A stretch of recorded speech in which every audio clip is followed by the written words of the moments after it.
In this episode, we're going to be talking about why it's important to trust your gut instinct and what are the repercussions when you don't. We're also going to talk about toxic relationships, not necessarily with partners, but with friends too.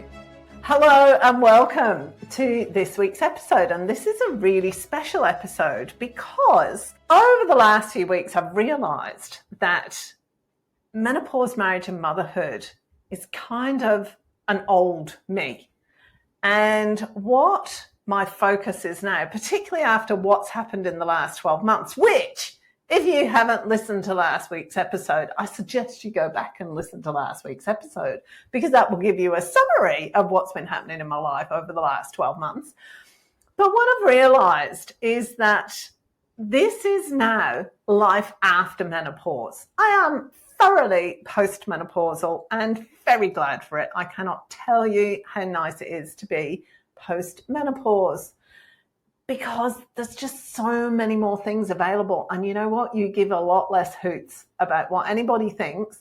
And you also, it's really interesting because you also get a lot more clarity on things that don't work in your life, things that maybe you've tolerated for a very long time. And now you're looking at them and going, maybe I should have stopped tolerating that possibly a decade ago, maybe more. And that's what I want to focus on moving into the future. It's those things, those issues, those concerns, those little niggles that we tolerate and we don't quite give up. So that's what we're going to be focusing on in the future. One of the surprising things that's happened for me this year is when I looked at the top 5 episodes for last year, 4 of the most downloaded episodes were actually my episodes where I was sharing what was going on in my life and what was happening with things. And that was a real shock. So I do want to share more. And I'm also aware that I find it very difficult, not least of which because I don't want to name anybody. I don't want to cause anybody any problems because I've said this, that they did this, and it's from my perspective. It's not necessarily, well, it definitely won't be from their perspective. And I don't want to change who anybody is in anybody else's eyes. So that causes a bit of problems because that means I can't share anything. So I do want to share myself and I do want to share what's going on with my life, and I'm going to find it quite difficult, and I'm still going to do it anyway because that's what we got to do. Just going back 2 steps because I kind of skimmed over it. Why was it a surprise that 4 of the 5 most downloaded episodes were what was going on in my life? I think I'm a bit shocked that people would be interested in what was going on for me. And having said that, I'm also kind of aware that stuff always happens in my life. Always. I've always got a million things going on and I like it that way. It's always been that way. I enjoy it. But it's always a surprise to me that anybody else would be interested in what's going on in my life. And yet we got the Kardashians and stuff. So obviously we're all interested in what everybody else is doing. So I do want to share more of what's happening. And I also want to bring to the forefront the things that are important to me, the things that I'm discovering and learning at the moment. So let's do a quick recap of the last 12 months because I need to bring you up to speed in case you haven't listened to the other episodes. But basically in the last 12 months, I separated, I sold my house, I bought a new house, and I moved house. And my old house sale fell through the day before settlement, and I had to rent the house, my new house, which was all sorts of problems. Anyways, managed to sell it eventually, had a month off, and then I launched my podcasting business where I set up other people's podcasts for them. And I used a friend and a marketing company to market the business. And 3.5 months into their marketing, so they started 1st of August. This is middle of November. I realized that the marketing wasn't going that well. And I wanted to stop the relationship and take over the marketing myself. And I'm sharing this with you because one of the big lessons for me this year has been to look at the people in my life. And what I find myself doing, it's really fascinating, because what I find myself doing is when you meet somebody or when you're talking to somebody, and I'll say to myself, oh, but they're a nice person. They're all right, really. No, that's just the way they are. There's nothing wrong with them. Yeah, they're okay.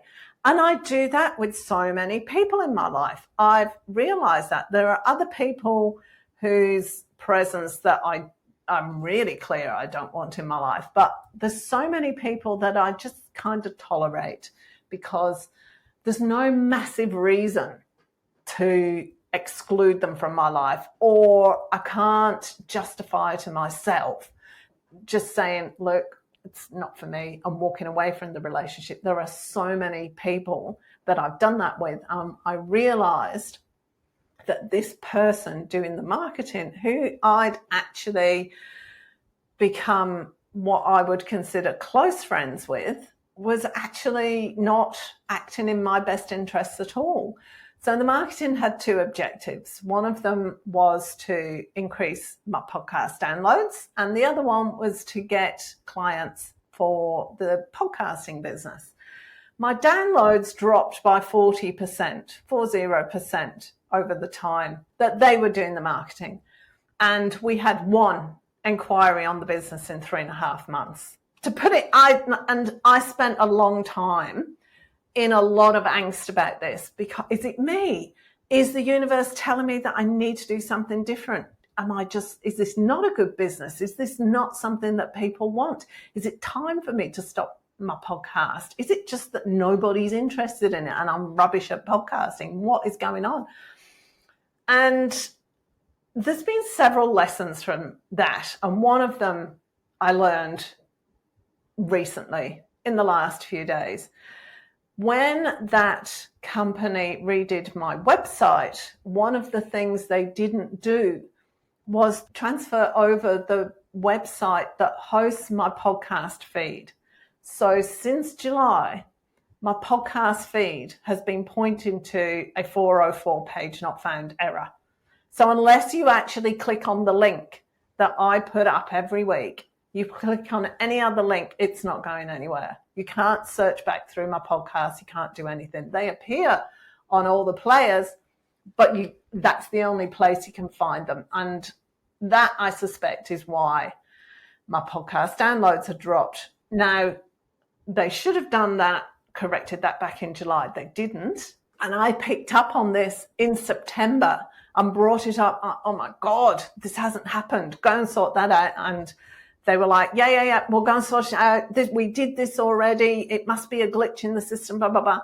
Still hadn't been sorted. I sorted it out yesterday, so I know it can be done. And I know it's not that difficult because I am not crash hot at doing the technical stuff on websites. So if I can do it, it can be done quite easily. A couple of emails, bit of help from SiteGround, and it was sorted. So it's been a lesson for me over the last couple of months in particular.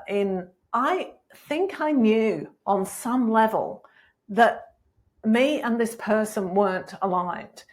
And because that person had not done anything in particular to upset me or anything against me or done anything to justify me not having them in my life, I left them in my life. But I knew that they weren't aligned. And it's like this last year has been about learning to trust my instinct about people. I think that's what I'm trying to say. I've known since I met her that we weren't fully aligned, but I kept her in my life because I didn't have a reason not to, as opposed to listening to what I knew and letting her go. And one of the other things that I realized in all this is that those people that I'd kept in my life because they're okay have all, without exception, turned out to be toxic narcissists. Say that hand on heart. And that's been a real shock that it was so hidden in plain sight. And the other thing that's been a big lesson for me is I do not like it when people don't get lessons. if I say something to you, and if somebody says to me, Karen, you're behaving in this way and the impact of that is blah, blah, blah, and it upsets people and it causes things, I will take that on board. I might not do anything about it, but I will look at myself and take it on board. That is one of the things that I am really passionate about. And my poor children, I've got to say, my poor children have had this drummed into them since the year dot.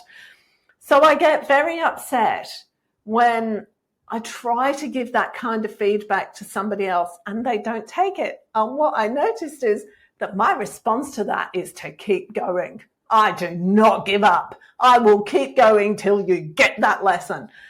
And it becomes really unpleasant for both myself and the other person. And right now I feel like I am banging my head on a narcissistic door with absolutely no impact whatsoever. And I've got to decide whether it's worth the pain for myself, whether I give it up and just walk away. I've done as much as I can, but I do not like giving up. They will get the lesson. I'm going to convince myself now. I'm pretty sure at some level they've got the lesson. I just want them to acknowledge it and then I'll be able to walk away. I don't like the fact that they've not said sorry and they've not acknowledged that their marketing campaign was a failure and that they didn't do things on the website. I just want them to acknowledge that. And I don't think they're going to, because they're a narcissist. So I suppose what I'm saying is there somebody in your life? Where else in our lives do we have these people that we sort of tolerate because they're kind of okay, but in reality, they're toxic for us? They might not be toxic for anybody else, but they're toxic for us. And really, that's all that matters. So that's kind of where I'm at for the moment. And I will share more of this kind of stuff because here's the thing, right? The more we share ourselves, this is my perspective on life, right? The more we share ourselves, the more permission we give other people to experience the same thing, to validate their feelings and to validate their experience.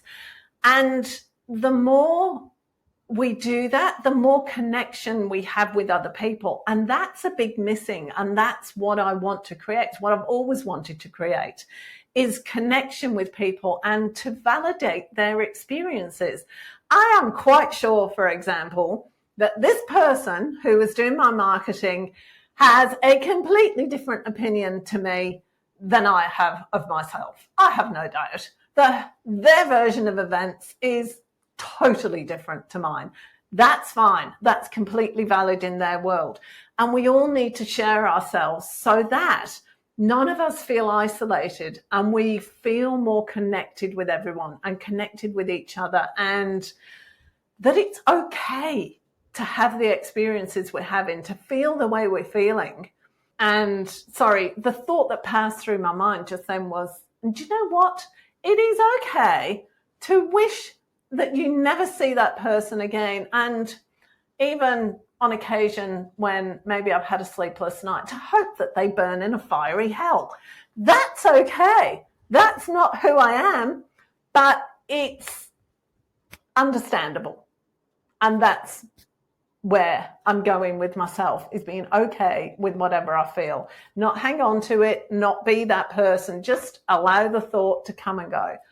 And that's all I've got to say. Thank you so much for listening to this episode. Please give me your feedback. I hope you've got something from it. But I'll talk to you next time. Thank you so much for listening to this episode of Life After Menopause. We look forward to talking to you next week. Make sure you connect with us on social media and click on the subscribe button so that you don't miss another episode. See you next time.